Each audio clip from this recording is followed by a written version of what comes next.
Bismillahirrahmanirrahim. Assalamualaikum warahmatullahi wabarakatuh. Waalaikumsalam. Alhamdulillah wassalatu wassalamu ala Rasulillah wa ala alihi wa sahbihi wa mawalah. A'udzu billahi minasy syaithanir rajim. Suratun anzalnaha وَفَرَضْنَاهَا وَأَنْزَلْنَا فِيهَا آيَاتٍ بَيِّنَاتٍ لَعَلَّكُمْ تَذَكَّرُونَ صدق الله العظيم. الحمد لله الذي هدانا لهذا وما كنا لنهتدي لولا أن هدانا الله. Bersyukur kepada Allah, hanya Allah lah yang membuka hati kita sehingga kita sudah memulai ya. Kemarin masih berniat ya, sekarang sudah memulai surat An-Nur ya. Sungguh sebuah nikmat karunia yang luar biasa ya. Di mana di surat An-Nur ini Allah katakan ya, imannya seseorang terhadap Al-Quran, apalagi mau membacanya, apalagi mau mengkajinya, yang insya Allah akan mengantarkannya kepada mengamalkannya, insya Allah akan mengantarkannya kepada penyebarannya, Allah sebut sebagai fadlullah. Ya. Fadlullah. Fadl itu salah satu maknanya adalah satu kebaikan ya. Ya. Satu jasa yang besar ya.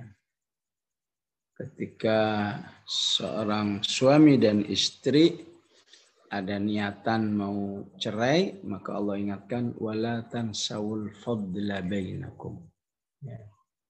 Cobalah ingat-ingat kebaikan di antara kalian. Ya, siapa tahu bisa membuat seseorang bertahan dalam rumah tangganya. Ya. Jadi jika jasa manusia saja begitu besar satu dengan yang lain agar bisa mempertahankan rumah tangga, bagaimana dengan jasa Allah Subhanahu wa taala, kebaikan-kebaikan Allah, sehingga di surat An-Nur ini banyak atau mungkin 4 atau mungkin lebih kata fadl. Walaula fadlullahi alaikum wa rahmatuhu wa annallaha tawwabun hakim. Walaula fadlullahi alaikum wa rahmatuhu lamassakum fima afattum fihi adzabun azim. Walaula fadlullahi alaikum wa rahmatuhu wa annallaha raufur rahim. Walaula fadlullahi alaikum wa rahmatuhu ma zaka minkum min ahadin abada. Ya. Jadi sangat besar ya. Ya, kita sering mengartikan dengan kata karunia ya. Ya. Maka intinya adalah ya, kebaikan dan jasa yang besar dari Allah untuk kita. Ya. Maka selanjutnya, alhamdulillah, semoga yang ngaji di majelis ini bisa selesai 64 ayat, bisa mengamalkan, ya. Ya, sehingga insya Allah berapa ini kira-kira jumlahnya? Sebutlah 100 ya. Maka berarti insya Allah jumlah umat manusia yang siap melaksanakan Al-Quran dalam kehidupan ya, sudah bertambah 100. Ya. Mungkin juga 1000, ya, berarti sudah bertambah 1000. Ya. Maka selanjutnya kita berpikir bagaimana bisa menjadi 2000, bisa menjadi 3000 dan seterusnya. Sehingga kita semua dicatat oleh Allah orang-orang yang punya andil, ya, punya saham dalam proses pembangunan Al-Quran dalam kehidupan umat. Ya. Istilahnya an aqimuddin, ya. Proses menegakkan agama ya, di dalam kehidupan umat yang memang jika dilogikakan sepertinya nggak ketemu, ya nggak masuk lewat dari mana ya. Tapi yang dituntut oleh Allah bukan realisasinya. Realisasinya itu urusan Allah. Yang dituntut memprosesnya. Ya. Sehingga kajian kita di virtual ini betapapun tawaduknya, betapapun istilahnya entah mungkin disebut kurang berarti untuk sebuah an aqimuddin, ya. Tapi semoga niat kita, ya, cita-cita kita diterima oleh Allah bahwa dari majelis ta'lim yang tawadhu ini, ya, Allah terus proses, ya, proses cita-cita orang-orang beriman untuk menjadikan umat ini betul-betul melaksanakan Al-Quran secara menyeluruh. Wa ukhra lam taqdiru 'alaiha qad ahatallahu biha wa kana Allahu 'ala kulli syai'in qadira. Ya. Sebuah cita-cita dakwah itu pada hakikatnya memang bersifat lam taqdiru 'alaiha, enggak terjangkau. Ya. Gimana bisa menerapkan surat An-Nur dalam kehidupan umat manusia, ya, wabil khusus negeri Indonesia, ya. Tapi qad ahatallahu biha, insyaallah Allah sudah mengagendakan itu suatu saat akan terjadi karena Allah Maha Kuasa. Wa kana Allahu ala kulli syai'in qadira. Ya. Inilah yang penting semua menyadari, ya, menyadari, menegaskan dari sebuah surat An-Nur ini dan tentu seluruh Al-Quran sebuah cita-cita. Ya. Jadi bukan sekedar keilmuan, bukan sekedar kepahalaan, ya. Tapi tambahlah dengan sebuah cita-cita. Ya. Kita belajar An-Nur, ya, agar Allah menerima cita-cita kita untuk menjadikan surat An-Nur ini, ya, surat yang menjadi aksiomatik dalam kehidupan umat manusia. Ya. Karena sesungguhnya, ya, siapapun yang sudah bersyahadat, ya, itu aslinya nggak bisa lagi hanya untuk memilah-milah Islam. Nggak mungkin. Ya. Kalau itu dia lakukan, maka ya, alangkah ruginya ketika dia jadi korban akibat, ya, sekedar berkomitmen untuk tidak memilah-milah Islam. Ya. Memilah Islam itu bagaimana? Wah, saya cukup Islam ibadah saja. Ya. Saya nggak mau Islam ekonomi. Ya. Maka yang mengatakan begini berarti akan mudah kena ya, semacam virus keharaman hartanya, ya. Karena nggak ngerti mana yang halal, mana yang haram, mana yang mengandung riba, mana yang nggak mengandung riba, ya. Ataupun saya sih cuma Islam sholat aja, nggak mau Islam hukum, ya. Maka akibatnya, ya, bisa jadi dia mengalami menjadi korban, ya.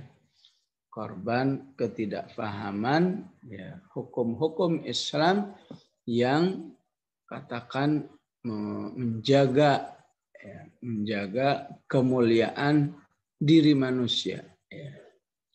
Ya, terutama bagi wanita, ya.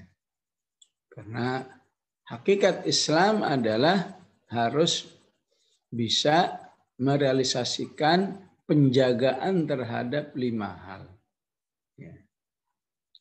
sekali lagi hakikat Islam yang kita yakini ini ya semua harus bertanggung jawab ya. Ya paling tidak karena belum semuanya insya Allah kita menjadi bagian rintisan ya terbangunnya ya benteng-benteng Islam di dalam menjaga 5 hal ya. Yang disebut dengan ad-daruratul khams ya. 5 kondisi yang harus dijaga. Yang pertama menjaga agama ya. Jangan sampai ada hal-hal yang tidak kita sadari merusak akidah kita. Karena itu yang diajarkan tentang ya hal-hal yang membawa syirik. Ya.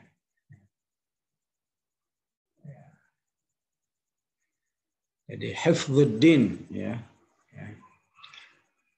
Setelah hifdzuddin maka hifdzun nafas ya. Nyawa kita harus terjaga ya. Jangan sampai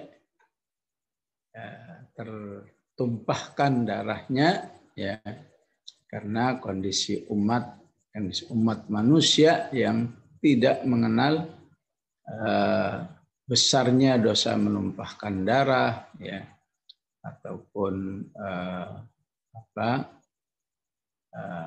dari menyakiti manusia ya. Kemudian yang ketiga adalah hifdzul irid ya, hifdzul irid menjaga ya kesucian ya, menjaga kesucian wanita. Maka surat An-Nur ini adalah dalam semua isinya adalah hifdzul irid ya. Jangan sampai ketika tema ini tidak dijaga dengan baik ya, tidak dijaga dengan baik maka ya, terjadi apa yang disebut istilahnya ya, kecelakaan sebelum menikah ya. Itu pasti disebabkan karena tidak adanya hifdzul irid.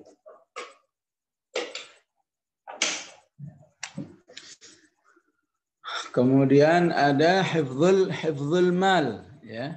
Ya. Ada ayat-ayat Al-Qur'an ya, yang menjaga tentang harta ya. Tidak boleh ada pencurian, tidak boleh ada perampokan ya. Tidak boleh ada penipuan dan lain sebagainya ya. Sudah 5 belum tadi ya? Jadi hifdzuddin ya. Baru 4 Ustaz. Ya, hifdzuddin, hifdzun nafas, ya. Hifdzul irid, ya. Hifdzul mal. Hifdzul mal, ya. Yang kelima hifdzul apa? Apalagi nggak kepikir itu, ya. Hifdzun nasl ya, hifdzun nasl ya, menjaga keturunan, ya.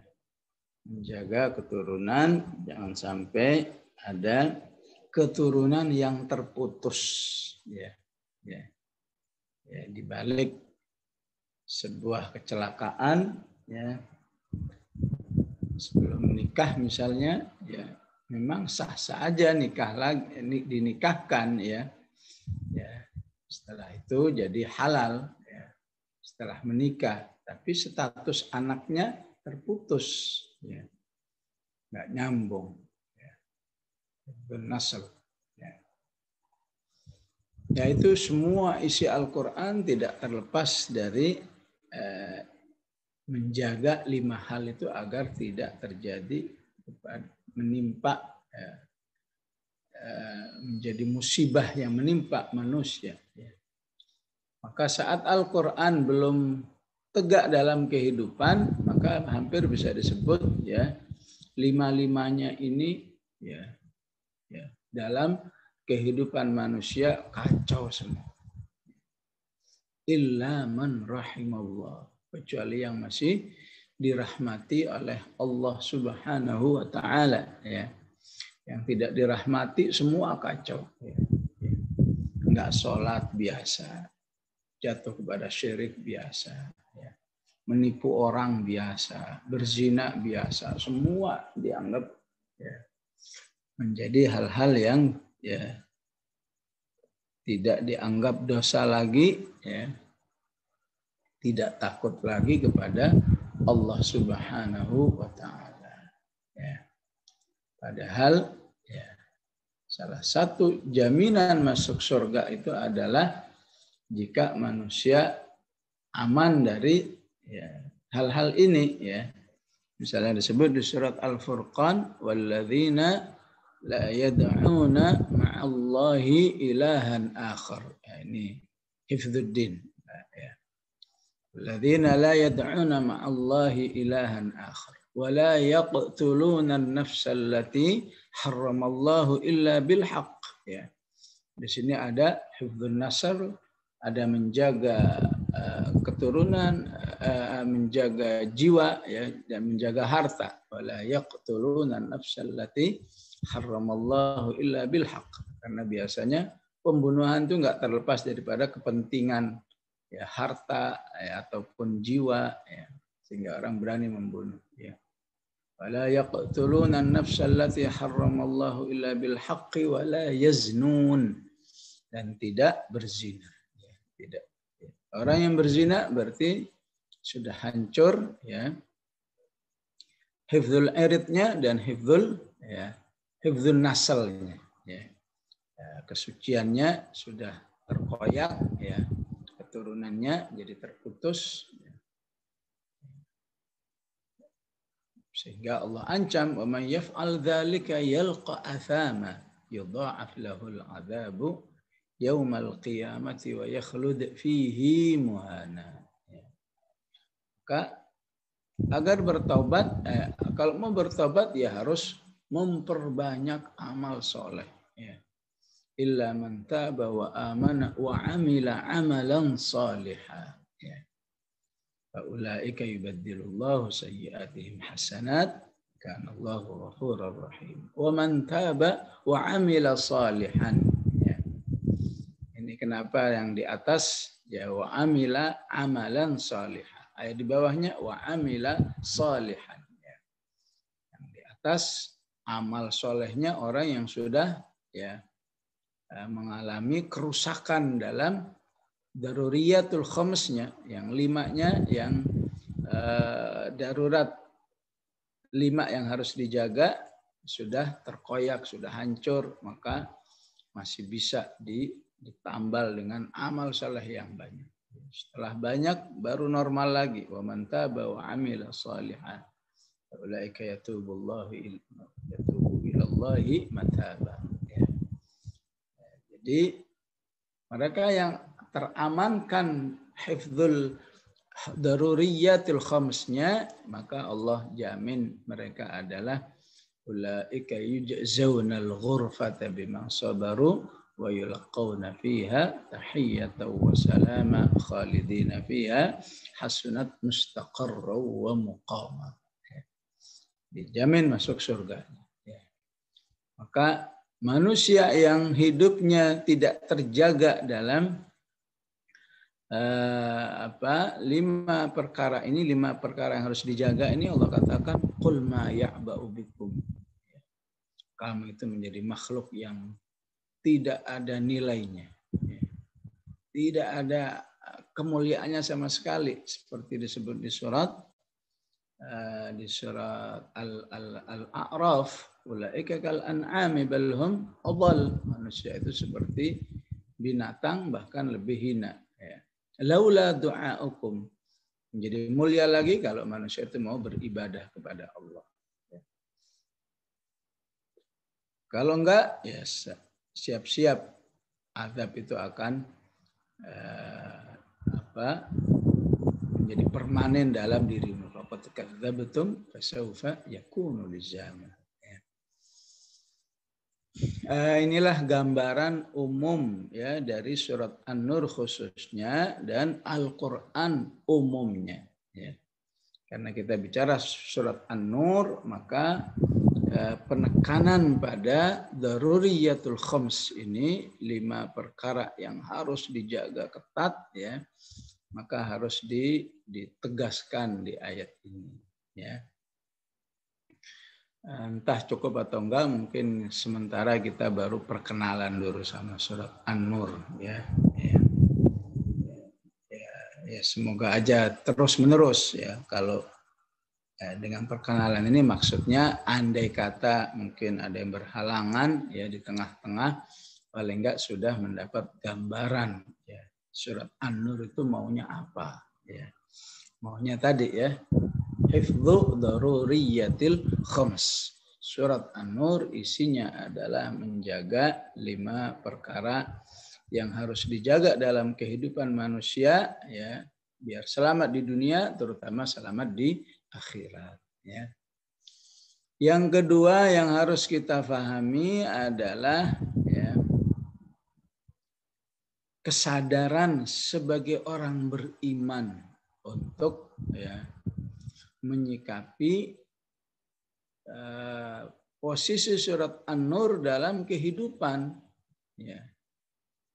Jadi surat An-Nur ini harus bisa menghasilkan sebuah keyakinan pentingnya apa yang disebut dengan Islam kafah ya. Atau pentingnya syumuliyatul Islam, melaksanakan Islam secara utuh ya. Tidak boleh ada Islam secara saya Islam sholat saja ya, apalagi Islam Idul Fitri, Idul Adha saja ya, lebih parah lagi ya. Maka pesan ini khususnya diingatkan oleh Allah dari munasabah surah ya. Dari korelasi surah ya. Sebelum surat An-Nur namanya surat Al-Mu'minun. Sebelum surat An-Nur namanya surat Al-Mu'minun. Jadi apa yang dibahas di Al-Mu'minun? Yang dibahas di Al-Mu'minun secara umum adalah ya, bagaimana menjadi manusia yang betul-betul beriman kepada Allah Subhanahu wa Ta'ala. Di situ dibahas tentang ya,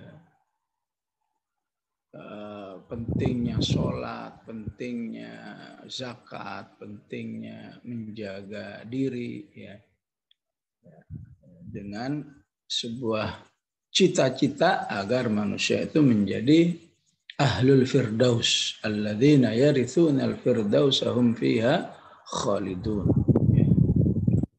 Dibahas tentang hari kiamat ya. Ya, faidan fi khafis suri fala ansaba bainahum yawma idzi wa la yatasaalun. Jadi semua pokok-pokok akidah itu dibahas di surat Al-Mu'minun. Ditutup dengan ya menyadarkan bahwa manusia itu diciptakan bukan untuk semau-maunya sendiri ya. Manusia itu diciptakan ya untuk ya kembali kepada Allah. Afa hasibtum ya, ini di halaman akhir surat Al-Mu'minun. Afa hasibtum annama khalaqnakum abatha wa annakum ilaina la turja'un. Apakah kamu mengira hidup ini abatha, main-main ya. Mengatakan hidup ini seperti air, biar aja dia mengalir kemana kayak ya. Namanya air kalau nggak diatur ya ngalir ke comberan, jadi kotor. Nah, maksud Allah menanamkan ya pokok-pokok keimanan ya di surat Al-Mu'minun ya, maka agar manusia itu dengan keimanannya siap menerima aturan-aturan kehidupan. Salah satunya adalah ya, aturan-aturan kehidupan yang dibahas di surat An-Nur. Aturan kehidupan banyak dibahas ya.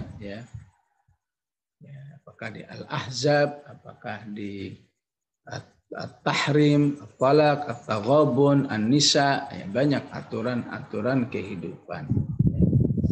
Nah memang Al-Quran sepertiganya terdiri dari ahkam. Sepertiga lain terdiri dari aqaid, bab akidah, dan sepertiga yang lain dari qasas, dari kisah-kisah. Maka surat An-Nur mengingatkan bahwa ayat-ayat yang sifatnya ahkam jangan kamu sikapi sama dengan ayat-ayat qasas. Ayat qasas kan tidak berimplikasi sebuah hukum kan. Cerita aja, tentu perlu diambil ibrahnya. Misalnya Allah mengatakan Nabi Nuh bikin kapal, wa yasna'ul fulka, atau dengan perintah wasna'il fulka bi'ayunina, maka tidak berdampak pemahaman berarti setiap orang beriman yang cinta Nabi Nuh harus bikin kapal, karena ayat kisah tidak berdampak kepada sebuah penerapan hukum dalam kehidupan. Tapi ayat-ayat hukum itu harus kamu sikapi tuntutan penerapannya. Yang tidak menerapkan berarti dirinya telah meninggalkan Al-Quran. Yang diancam oleh Allah satu ayat aja, atau mungkin setengah ayat, mungkin seperempat ayat, kalau kamu tinggalkan itu berarti kamu berisiko besar. Allah katakan apa? Fala'allaka tarikum ba'da ma yuha ilaika wa dha'iqum bihi sadruk.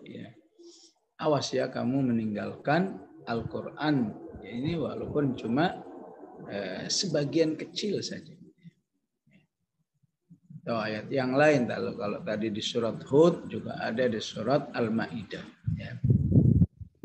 In tawallau, jika mereka tidak mau melaksanakan Al-Quran, fa'lam annama yuridullahu ayyusibahum bi ba'dhi dzunubihim. Maka manusia itu akan diancam oleh Allah dengan sebuah musibah yang disebabkan oleh sebagian dosa-dosanya karena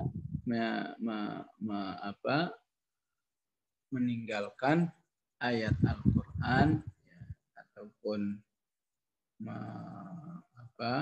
memandulkan ayat Al-Quran dianggap nggak berfungsi lagi dengan alasan ini, padahal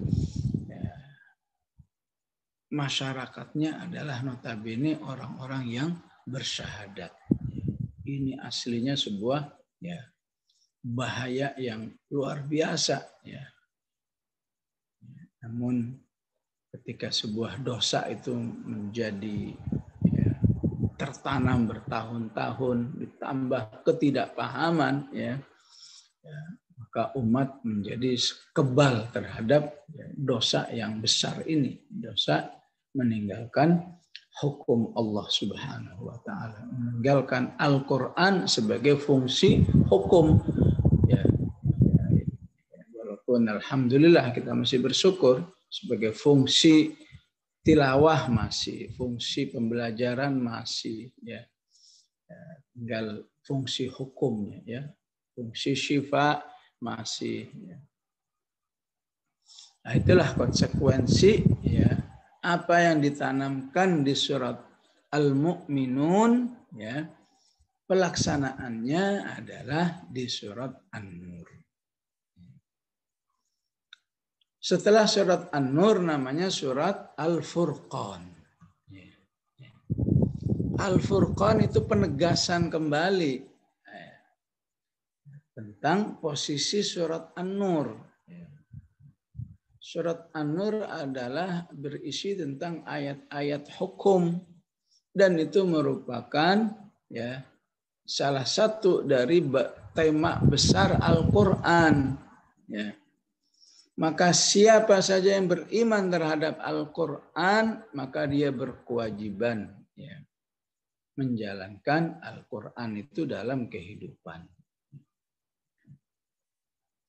Bahkan Allah katakan wala fala tut'il kafirina wal munafiqin wajahidhum bihi jihadan kabira wajahidhum bihi ya, dan berjuanglah kamu dengan Al-Qur'an ya, dan berjihadlah terhadap mereka manusia ya bihi bil Qur'an jihadan kabira ya.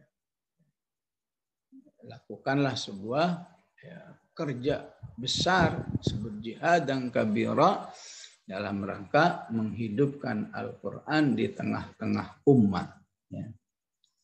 Dan tadi apa yang saya bahas di awal tentang contoh-contoh ya hifdzuddin ya hifdzul mal, hifdzul nafas, hifdzul irid, hifdzul nasl, itu semua motivasinya ada di akhir surat Al-Furqan. Ya. Ya. Halaman terakhir surat Al-Furqan dimulai dari ayat walladzina la yad'una ma'allahi ilahan akhar wa la yaqtuluna an-nafsa allati harramallahu illa bil haqqi wa la yaznun ya. Khususnya pada kata wa la yaznun ya. Maka surat An-Nur membahas semua ya daya dukung agar di masyarakat tidak terjadi masyarakat yang yaznun. Ya. Ya. Jadi yaznun aja sudah bahaya ya. Ya. Salah satu pengamatan saya ya di masyarakat tuh yaznunnya sudah sampai terasa suatu hal yang biasa. Ya. Ya. Jadi seperti sebuah pilihan ya, entah pandangan saya ini hanya kasuistik ya atau sudah merata ya, tapi yang saya perhatikan beberapa kali saya menolong orang-orang yang jatuh dalam yang terperosok dalam bab ini ya, yang terkesan adalah itu hanya pilihan ya. Jadi kalau yang lain nggak berbuat ya itu karena memang dia lebih memilih begitu. Kalau yang berbuat ya memang dia milih seperti itu, tinggal konsekuensi apa yang harus dilaksanakan ya. Jadi tidak ada kesedihan, tidak ada istilahnya illa man taba wa amila amalan salihah ya, ya. Ya, bersyukur kepada Allah. Andai kata ya, sebagian lain juga masih ada yang karena peristiwa ini kemudian dia ingin menjadi orang yang wa amila amalan salihah ya. Dia hafalkan Quran, dia banyak beribadah ya dan lain sebagainya, dia aktif dalam dakwah ya. Ya, kalau masih itu ya masih lumayan itu ya. Istilahnya menjadi sebuah hikmah yang besar ya. Itulah pengertian dalam arti atau dalam pemahaman munasabahnya ya, korelasi titik temu ya, antara al-mu'minun, an-nur ya, dan al-furqan ya, yang intinya bermuara kepada pentingnya melaksanakan atau menghidupkan Al-Quran seutuhnya ya, dalam kehidupan pribadi, dalam kehidupan rumah tangga, dalam kehidupan masyarakat, sampai dalam kehidupan bernegara ya, ya. Yang saat ini lagi betul-betul ingin dihancurkan ya, kehidupan bernegara yang berdasarkan Al-Quran. Ya, memang kalau pakai pertimbangan yang lain memang nggak masuk ya. Tapi orang beriman pertimbangannya adalah konsekuensi keimanan. Ya. Keimananlah yang menuntut kita untuk menjadikan kehidupan ini harus berversi Al-Quran. Ya. Oleh karena itu nanti di surat An-Nur ya, di ayat 40-an nanti Allah akan membahas tuh orang-orang yang begitu ya, yang beriman tapi merasa nggak wajib lah ya.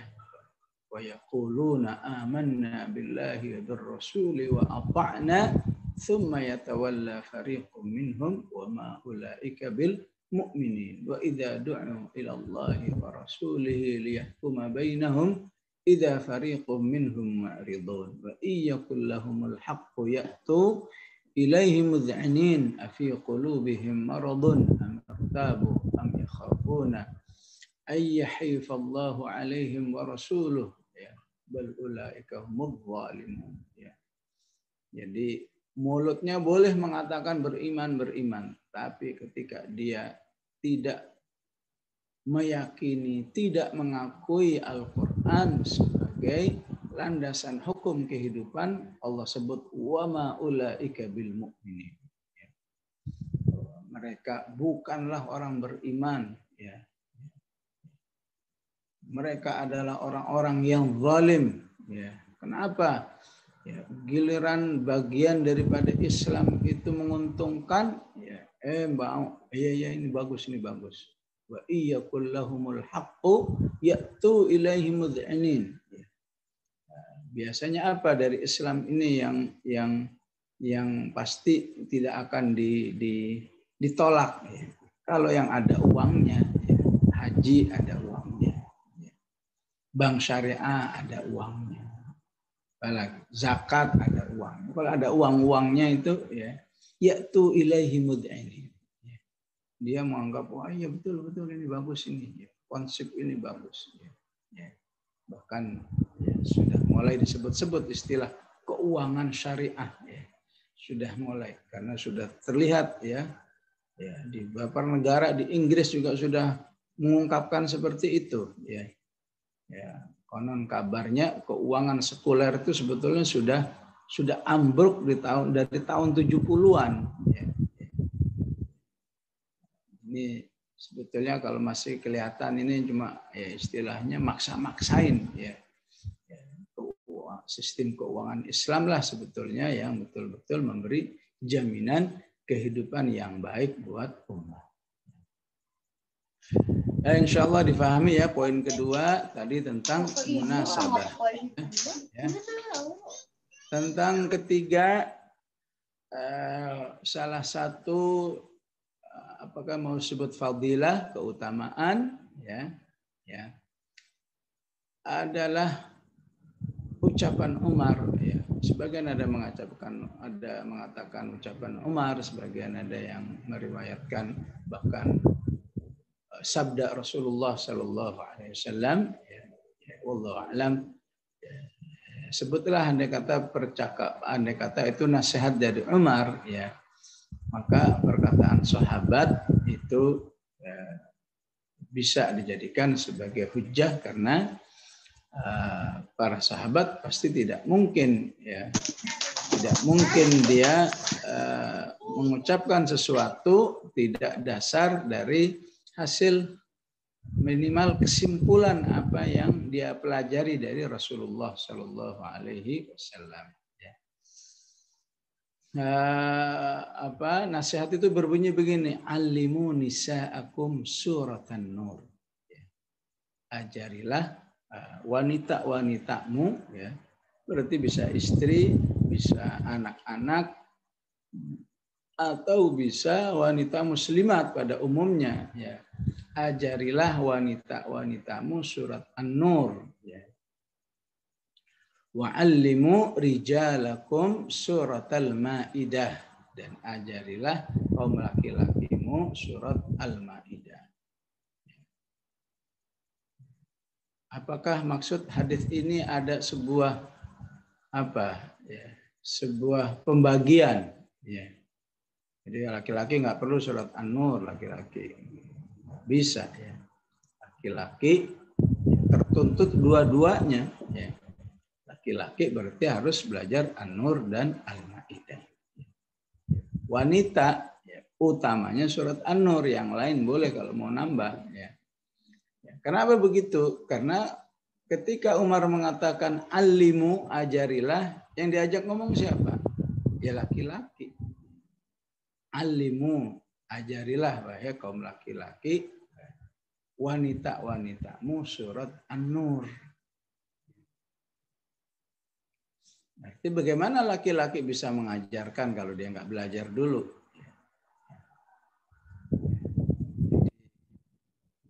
Begitulah memahami perkataan Umar radhiyallahu an ini, ya.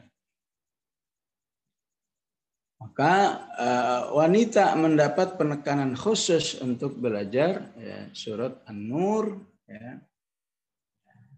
Karena memang ya, mereka lah yang harus lebih, para wanita lah yang nanti harus lebih berperan untuk bisa yang di garis depan untuk bisa melaksanakan ayat ini. Ya. Yang di garis depan ya tentu bukan berarti laki-laki nggak tertuntut untuk berperan. Ya. Nah, itu salah satu catatan khusus yang terkait dengan satu nilai lebih daripada surat An-Nur. Ya. Kata alimu menunjukkan surat yang harus memang sering-sering dikaji, ya. Ya walaupun semuanya harus dikaji, ya. Tapi ibaratnya ya bolehlah beralasan, wah saya kan nggak sempat belajar surat Al-Mu'minun, ya masih ada, masih dimaklumi lah, ya. Saya kan sempat nggak belajar surat Al-Furqan, tapi ya, nyaris nggak ada alasan untuk tidak belajar surat An-Nur. Ya. Walaupun ya, ketika semata-mata surat An-Nur pun juga akan menjadi kurang terhayati jika ayat-ayat akidahnya belum terpahami. Jadi insya Allah apa yang sudah kita pelajari dari surat Maryam itu menjadi pondasinya untuk belajar surat An-Nur insya Allah. Ya. Jadi suasananya seperti walaula fadlullahi alaikum wa rahmatuhu wa annallaha tawwabun hakim. Ya. Dan ketika surat ini turun, ya itu memang para sahabat begitu bahagia, ya. Ya. Inilah yang saya tunggu-tunggu, yang kita tunggu-tunggu, ya. Maka Allah ingatkan, ya, bahwa ayat-ayat Al-Quran ini memang merupakan karunia untuk umat manusia dan rahmat Allah. Laula fadlullahi alaikum wa rahmatuhu wa annallaha tawwabun hakim.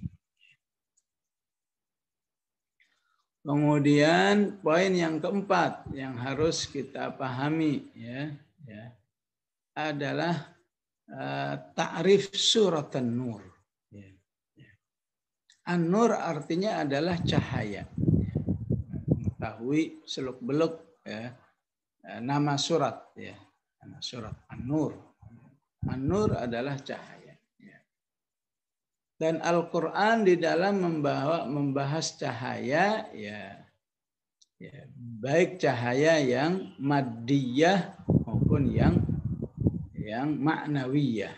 Maddiyah itu bisa dilihat, ya. Matahari, ya, itu juga nur, ya, bisa dilihat dampaknya. Bulan, ya. Maka Allah katakan misalnya wallazi ja'ala asy-syamsa dhiyaa'a wal qamara nura.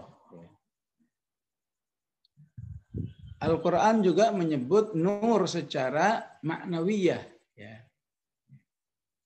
Allahu waliyyul ladzina amanu yukhrijuhum minan nuri, ya, ila dhulumat, minan nuri yukhrijuhum, ya. Allahu waliyyul ladzina amanu yukhrijuhum minadh dhulumati ilan nur, ya. Maka dhulumat di sini adalah semua kehidupan yang tidak didasari oleh akidah, atau tidak didasari oleh Al-Quran, itulah dhulumat. An-Nur kehidupan yang didasari oleh Al-Quran. Sehingga aslinya manusia itu hidup di dalam kegelapan. Aslinya manusia hidup dalam kegelapan. Karena Allah katakan apa? Innahu kana zaluman jahula. Manusia itu cenderung berbuat salah dan banyak nggak tahunya. Maka ciri khas manusia dengan seperti ini adalah hidup dalam zulumat. Hidup dalam zulumat. Maka dengan karunia dan rahmatnya Allah inginkan manusia itu hidup dalam an-nur. Hidup dalam cahaya. Dan tidak menghendaki kehidupan masyarakat, kehidupan keluarga diliputi oleh kegelapan, oleh ketidakjelasan. Maka hakikat nikah adalah an-nur. Jelas siapa penanggung jawabnya dan siapa yang harus ditanggung jawabi. Jelas nanti kalau ada keturunan bin siapa jelas. Nanti kalau sudah besar keturunannya, siapa walinya jelas. Siapa yang mewarisi hartanya jelas. Kenapa? An-nur, ada cahaya. Dan saat manusia, terutama hubungan laki-laki dan perempuan, tidak menggunakan ayat-ayat Allah ini, semua menjadi zulumat, menjadi gelap. Hubungan yang terjadi antara laki-laki dan perempuan menjadi gelap. Menjadi di balik layar nggak diketahui oleh siapa-siapa, tahu-tahu ada hasilnya. Itulah zulumat. Karena itu nikah disebut dengan a'linu. A'linun nikah. Perjelas, umumkan ini telah terjadi pernikahan. Tapi zina cenderung harus ditutup-tutupi oleh manusia. Jadi prosesnya zulumat, hasilnya zulumat,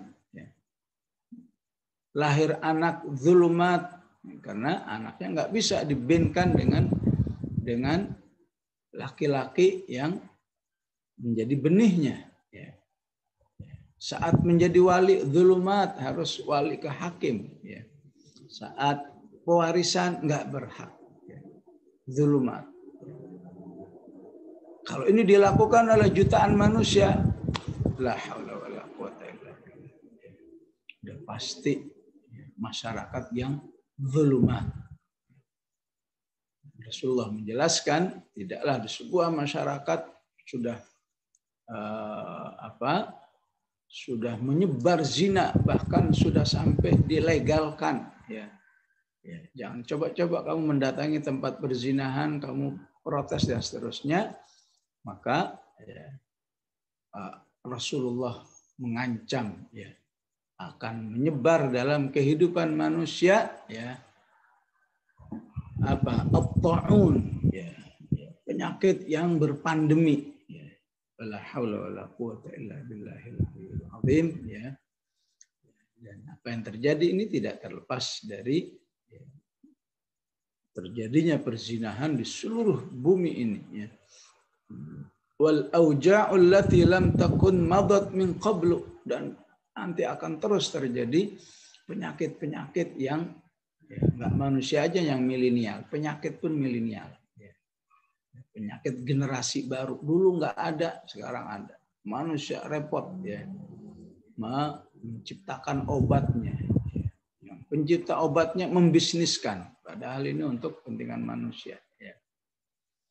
Jadi manusia saat hidup dalam zulumat, hidupnya akan betul-betul dongkak, akan betul-betul sempit, susah ya. Kita masih bersyukur betapapun kita hidup di masa ini, namun kita masih punya iman, masih mau belajar dan seterusnya. Tapi bagaimanapun kita juga ikut kecipratan dampak-dampaknya ya. Rasulullah mengatakan illa fasha fihi mutta'un wal auja'ul allati lam takun madat aslafuhum, kata Rasulullah. Ketika masyarakat itu sudah menyebar perzinahan di mana-mana di atas bumi ini, ya bisa dibayangkan kalau di negeri ini, kalau diamati terasa kelihatan, kalau diperhatikan gimana di negeri yang tidak di mana mayoritasnya orang-orang kafir, ya, maka ya sudah nggak terbayang lagi bagaimana dahsyatnya perzinahan. Maka Allah mengancam akan terjadinya penyebaran penyakit yang sifatnya pandemi. Kemudian ya, dengan Allah menyebut dengan An-Nur, ya, maka menjadi jelas ya, mana siapa yang harus bertanggung jawab ya, dan siapa yang harus istilahnya mendukung pelaksanaan tanggung jawab itu. Dan untuk bisa meyakini manusia bahwa ya, surat An-Nur ini menjamin ya, terangnya kehidupan, maka Allah mengajak manusia untuk meyakini Allah sebagai sumber An-Nur. Jadi tidak hanya pada materi hukumnya ya, tapi itu diikat dengan akidah manusia itu kepada Allah. Allahu nurus samawati wal ard. Ayat 35 surat An-Nur ini ya. Allahu nurus samawati wal ard mathalu nurihi kamishkatin fiha misbah ya. Allah sendiri adalah nur ya. Sehingga ketika kamu melaksanakan hukumnya berarti ya hukum yang bersumberkan dari nur. Hukumnya sendiri nur, sumbernya dari nur ya. Sehingga dalam pelaksanaannya setiap manusia secara pribadi, rumah tangga, ya, pelaksana negara misalnya, itu semua harus merasa bertanggung jawab kepada Allah Subhanahu wa Ta'ala. Dan itu salah satu ciri khas hukum dalam Al-Quran. Ya. Jadi hukum dalam Al-Quran itu tidak hanya bernuansa ketertiban hidup, penjagaan hak-hak, ya tadi ada hifdzul ya, tidak semata-mata itu ya. Namun sebelum itu semua adalah pertanggungjawaban manusia dengan Allah. Ya. Ya. Karena ketika ini yang dibangun ya, nyaris nggak mungkin dalam manusia itu, dalam kehidupan manusia itu mengotak-ngatik hukum. Ya. Ya. Ya udahlah untuk kami ya nggak usah diterapkan ya, butuh berapa ya, itu mustahil itu bisa terjadi kalau dalam hukum Allah ya, karena ini bukan sekedar haknya Pak Hakim ya, ya. Hukum sekuler itu sekedar haknya Pak Hakim sehingga ya bisa dibeli ya, ya. Udah jangan diterapin nih, ini 100 juta beres. Tapi hukum Allah itu sebelum target-target yang lain ya, penjagaan, ketertiban dan lain sebagainya adalah tanggung jawab manusia kepada Allah. Maka Allah katakan apa? Ya, misalnya di ayat yang kedua itu wala ta'khudhukum bihima ra'fatun fi dinillah in kuntum tu'minuna billahi wal yaumil akhir. In kuntum tu'minuna billahi wal yaumil akhir pelaksanaan hukum ini merupakan konsekuensi bahwa kamu betul-betul beriman kepada Allah dan hari akhir. Ya. Tegamu harus bisa terkalahkan oleh itu semua. Ya. Karena ayatnya berbunyi wala ta'khudhukum bihima ra'fah. Ya. Ya, silahkan lihat misalnya pelaksanaan hukum cambuk di Aceh, ya bisa dilihat di YouTube itu memang ya, bisa saja manusia ya ketika memukul orang harus 100 kali ya. Bisa saja begitu 50 kali nggak tega lihat orangnya. Ya udah pelanin aja deh ya. Berarti kamu telah mengkhianati Allah dan Rasulnya, ya berarti kamu harus menanggung risikonya di akhirat jika kamu tidak melaksanakan hukum Allah sesuai dengan aslinya. Bahkan di sebagian, apakah di Amerika, apakah di Belanda, sampai terjemahan semangat melaksanakan hukum dari sebuah ayat di surat An-Nisa itu sampai ditulis ya di sebuah kantor, apakah kantor kalau kita pengadilan negerinya gitu ya, sampai ditulis ya. Sebuah ayat yang mengatakan begini, ya ayyuhalladzina amanu kunu qawwamina bil qisti syuhada. Jadilah kamu ya penegak hukum dengan keadilan semata-mata karena tanggung jawabnya kepada Allah sebelum yang lain. Ya, walaupun di masyarakat di sistem hukum positif itu sudah ada istilah itu ya hakim wakil Tuhan ya. Kalau sekedar istilah tapi nggak dibangun akidah hakimnya ya tetap aja ya kacau balau. Kunu qawwamina bil qisti syuhada'a lillah ya. Karena ketika tanggung jawabnya semata-mata kepada Allah, walau ala anfusikum awil walidaini wal aqrabin ya. Betapapun itu yang harus dihakimi adalah dirinya sendiri, orang tuanya, kerabatnya, dia akan tetap melaksanakan hukum itu dengan baik. Dalam kondisi hukum itu terlepas daripada iman kepada Allah, dijamin manusia enggak bakal bisa melaksanakan hukum dengan baik. Iyakun ghaniyan aw faqiran fallahu aula bihima ya. Tantangan pelaksanaan hukum itu kalau sudah berhadapan dengan harta ya. Iyakun ghaniyan ya. Oh ini ada duitnya, oh mikir dulu. Oh enggak ada duitnya, wah kita tegakkan ya. Baik ada kekayaan, baik enggak ada kekayaan, Allah katakan fallahu aula bihima ya. Allah lah yang harus dijaga, tanggung jawab kepada Allah ya. Fala tattabi'ul hawa an ta'dilu. Wa in talwu aw tu'ridu fa innallaha kana bima ta'maluna khabira ya. Dalam pelaksanaan hukum Allah tetapkan harus dijaga, jangan sampai atas dasar hawa nafsu ya. Ya subhanallah ya. Inilah saat di awal saya katakan pentingnya kalau sudah jadi orang beriman ya harus minimal berpikir tentang Islam kafah ya. Kalau sudah yakin adanya Islam kafah, mari kita perjuangkan ya. Islam kafah ini ya diawali dari sekedar niat dan cita-cita. Pokoknya hidup saya harus ada andil untuk proses penegakan hukum.